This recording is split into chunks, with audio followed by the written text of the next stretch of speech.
So I think it's pretty fascinating once you learn why we do things, why we behave the way we do, and getting into the whole science behind it.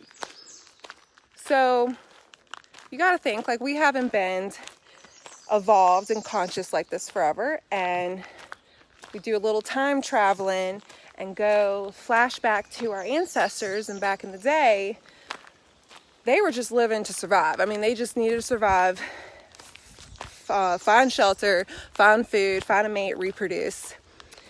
So the first part of our brain to develop went through we're going to talk about a 3-stage developmental process. The first brain stem, we're going to call that the critter brain or the lizard brain or whatever you want to call it, that part. But this is a matter of survival. This is about keeping us alive, finding the mate, reproducing, finding food, shelter, fight or flight.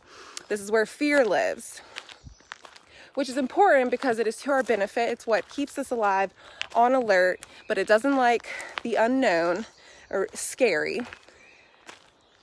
But the thing is, so now we don't really have to think about living in that state of being anymore where we're just trying to survive. Unless you're in a sticky situation, then you're really glad that that brain is there, that part of the brain.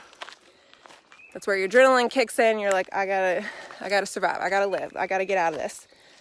Anyway, so next part, limbic system. This is social interactions, relationships with people.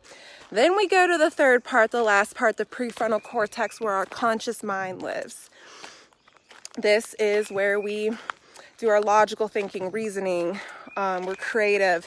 This is where we're learning the new stuff and taking it in and processing it. And we're like, oh yes, new ideas. I just learned this. I'm going to make all these changes. Heck yeah, I know what to do now. Hell yeah. Well, we're not even talking about the main part of the machine that's truly running the show here, which is subconscious mind. Because in our conscious mind, we learn something and we think, oh, heck yeah, I know it. But nothing's happening, nothing's changing, you're not doing anything. Because our subconscious mind is where our foundation lives. That's where our identity and everything was built. And then we have it stored in there, once again, for our benefit. Our body's just trying to keep us from not having to relearn everything and figure out something all over again, because it has the known, it's in there, it's just automatic, and then you have time and the energy to learn new stuff. Well, the subconscious mind doesn't know the difference between good and bad programs. It just knows to save the programs, the stuff that you learned as a child, the stories you've taken into your life, and everything, how to drive a car, just, whatever. Luckily for us, we have the power to go into the subconscious mind and change those bad programs that we no longer want. We can rewrite those and replace them with something that we do want. This takes effort. You really do have to take action and do something about it, but it is more than doable. Sorry, I got a phone call. So I got really excited about learning this stuff and understanding and finally knowing we're not a victim. We're not stuck. We can change. We just have to actually do what it takes to do it, and it is so worth it.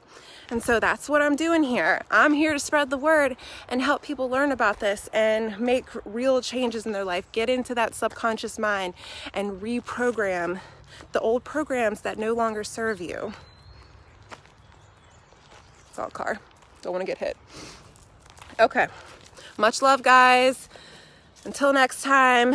Hello, Daniel, Brian, Chelsea, Steven, Samuel, Sky, Bryson. Whoop, whoop. All right. See you later. Gotta make sure Deal, come here. Bye.